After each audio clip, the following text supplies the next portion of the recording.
Severe COVID-19. A 50-year-old previously healthy man presents to the emergency department with 2 days of worsening dyspnea. He had fever, cough, and fatigue during the week before presentation. He appears acutely ill.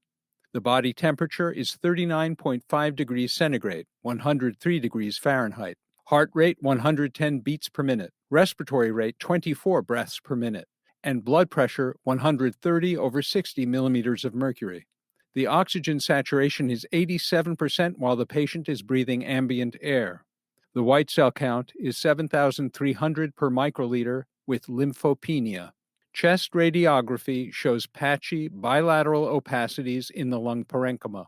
An RT-PCR assay detects the presence of severe acute respiratory syndrome coronavirus 2, SARS-CoV-2 RNA, in a nasopharyngeal swab. How would you evaluate and manage this case? Conclusions and recommendations. For the patient described in the vignette, an important aspect of care is careful monitoring of his respiratory status to determine whether endotracheal intubation is appropriate. If mechanical ventilation is initiated, the clinician should adhere to a lung protective ventilation strategy by limiting the plateau pressure and tidal volumes. Deep sedation with neuromuscular blocking agents and prone positioning should be considered if refractory hypoxemia develops. Prophylactic anticoagulants should be administered to prevent thrombosis.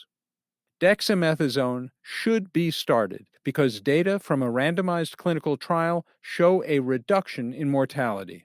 Although more data are needed to inform benefits of treatment with both remdesivir and dexamethasone, the authors of this review, Drs. David Berlin, Roy Gulick, and Fernando Martinez, would also give remdesivir, given its antiviral mechanism of action and data from randomized clinical trials showing that it shortens time to clinical recovery. Rigorous adherence to infection control practices is essential at all times. Given the high risk of complications from severe COVID-19, clinicians should work with patients and families to establish appropriate goals of care at the earliest possible time.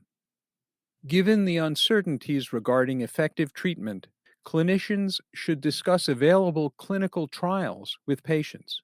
In addition, clinicians should discuss the value of autopsies with the families of patients who do not survive.